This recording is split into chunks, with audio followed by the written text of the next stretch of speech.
Ronda Rousey é uma mulher que deixou sua marca por todos os lugares em que passou, desde sua participação nas Olimpíadas, passando pelo seu reinado no UFC e culminando na sua estadia no WWE. Por conta de sua bela aparência e sua atitude extremamente confiante e arrogante, inseridas em ambientes dominados em sua maior parte por homens, Ronda era uma figura que era impossível de não ser notada. Mas, como uma pessoa tão chamativa, acabou sendo esquecida nos olhos do grande público. A história de Ronda Rousey começa onde todos começam, em seu nascimento. Infelizmente para Ronda, isso não foi tão simples como é para a maioria das pessoas. Ronda nasceu com um cordão umbilical enrolado em seu pescoço, o que não a permitia respirar, assim levando seu coração a parar de bater. Mas felizmente, os médicos foram bem sucedidos em cortar o cordão rapidamente, fazendo com que Ronda pudesse viver. Porém, com uma situação dessas, era possível que haveriam sequelas no futuro, o que foi o caso. Nessa época, a família de Ronda era composta por mais 4 pessoas.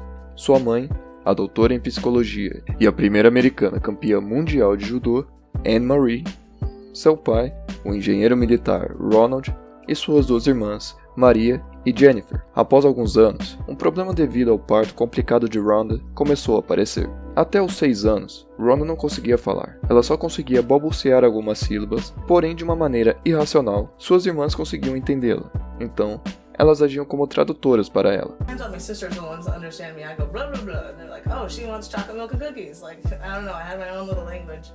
Por conta disso, a fonoaudióloga de Ronda sentia que ela iria se manter nessa zona de conforto de se comunicar através de suas irmãs. Então, para que ela fosse obrigada a aprender a falar, Ronda foi levada a viver com seu pai, que trabalhava a 200 km de distância e voltava para casa nos fins de semana. Então, durante alguns anos, Ronda viveu praticamente só com seu pai. Os pais de Ronda possuíam uma grande ambição e cobrança para com suas filhas. Segundo a própria Ronda, seus pais permitiam que elas escolhessem qualquer caminho na vida. Porém, elas teriam de ser as melhores no que escolhessem. Exceptional was average in our family. The rule was you could pick anything you wanted to do in the world, but you just had to be the best in the world at it. Menos que isso, não era aceitável. Porém, com muita cobrança, também vinha muito incentivo. Everything I know comes from my mom. Outside, when I was a kid, we would sit in the car and she would list off all the reasons why I was the best. And she would just put that confidence in me. I was like, yeah, I'm the. E assim, muito carinho. Ronald, em específico, tinha uma fixação na ideia de Ronda ser uma campeã olímpica.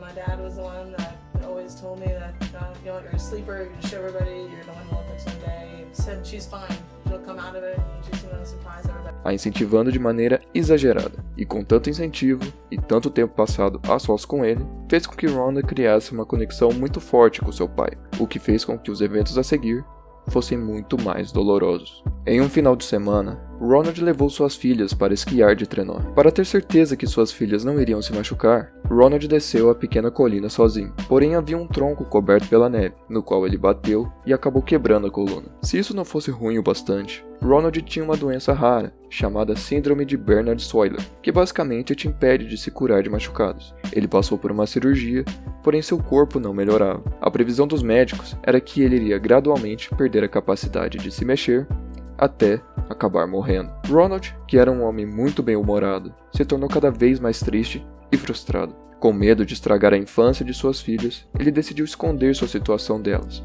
E não querendo ser um fardo para sua família, Ronald decidiu acabar com todo o seu sofrimento de uma vez, tirando sua própria vida. Procurando escapar das lembranças que sua antiga casa trazia, a família Rousey se mudou para Los Angeles, onde Ronda começou a ter problemas na escola. Em uma sala composta por muitos latinos, ser uma menina pálida com o sotaque do interior da Dakota do Norte te torna um alvo fácil para bullying. Então, para parar de sofrer na escola e realizar o sonho de seu pai de ter uma filha campeã olímpica, Ronda decidiu que iria praticar judô. Uma ideia que sua mãe foi contra no início. Mas depois de um tempo ela acabou cedendo.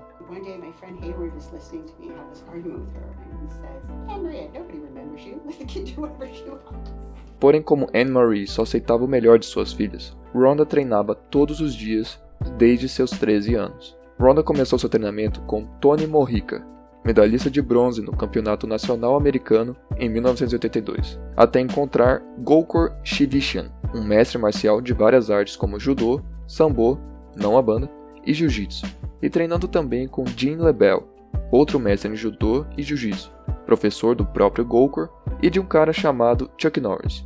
Sim, esse Chuck Norris. Buscando elevar o nível do judô de Ronda para um outro nível, Ronda era obrigada a treinar com homens maiores de idade que já eram campeões em vários torneios, como Manny Gamburia, Karo Parisyan e Roman Michishian. Porém, não era só na academia que Ronda tinha uma cobrança tão grande. Sua mãe constantemente a mandava para torneios quando ela estava machucada e sem a ajuda dos seus treinadores, para que ela não se tornasse só a melhor do mundo, mas se tornasse a melhor do mundo nos seus piores dias. Essa estratégia de praticar uma arte marcial para acabar com o bullying não teve o melhor resultado. Por praticar judô tão intensamente, os braços de Ronda eram bem musculosos, o que era motivo de chacota. And it would be 80 degrees out, I'd be sweating, but I would be so scared of anyone seeing my arms that I would just hide under these jackets all the time. And yeah, his biceps, Guns McGee, Miss Man. And how did you respond? By getting in a bunch of fights. Depois de ver que Ronda tinha muito jeito para o judô e por conta de seus problemas no colégio, sua mãe a tirou da escola depois do primeiro ano do colegial para focar apenas no judô. Com treinos tão pesados e tão frequentes, Ronda começou a ter diversos problemas em relação ao esporte, como contusões, estresse constante e falta de qualquer alegria. Segundo a própria Ronda, ela chorava todos os treinos.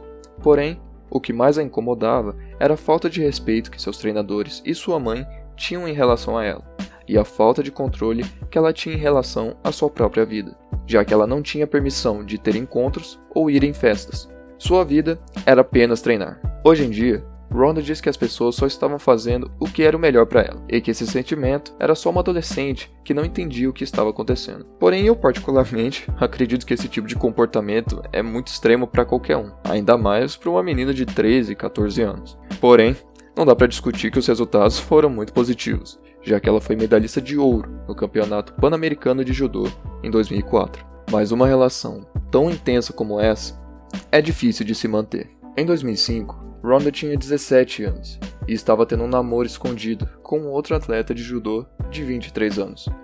Nesse período, Ronda não tinha permissão para namorar, então, quando seu treinador descobriu, ele a expulsou de sua academia. Sua mãe a proibiu de vê-lo e de praticar judô durante um ano. Ronda se sentiu extremamente desrespeitada, a ponto de fugir de casa em Los Angeles e foi morar com uma amiga em Nova York, algo que fez com que as duas não se falassem durante 2 anos. Ronda então continuou a competir e ganhar campeonatos de judô, mesmo sem um técnico, porém as Olimpíadas de 2008 estavam chegando, e para que ela conseguisse realizar o sonho de seu pai, Ronda, sua mãe e seu antigo time fizeram as pazes para prepará-la para as Olimpíadas. Ronda teve um bom desempenho e conseguiu levar a medalha para casa, porém era de bronze, não a de ouro. Isso a transformou na primeira americana a conquistar uma medalha olímpica de judô.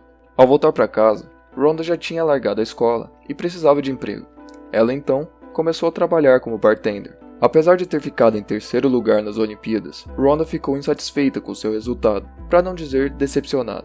Então, estar trabalhando no meio da cachaça fez com que ela passasse 6 meses bebendo, o que fez ela ficar fora de forma, e como bartender não é a profissão mais lucrativa do mundo, ela vivia em seu carro. Her name is Fonda. Fonda is Ronda's Honda. We named her that so we could start that. Após esse período, Ronda pensava em se aposentar do judô, devido à quantidade de contusões que ela já acumulava. Porém, lutar era a sua vida, e ela ainda não tinha chegado no topo, fora o fato dela precisar de dinheiro. Então, ela viu uma forma de resolver as duas coisas, entrando no mundo do MMA. E assim, chegamos ao fim da primeira parte deste longo documentário sobre a Ronda Rousey. Eu não sei quantos vídeos serão necessários para contar toda a história dela, então, para não perder os próximos, se inscreva no canal e se quiser dar uma força, dê um like. E acho que é basicamente isso. Tenha um bom dia.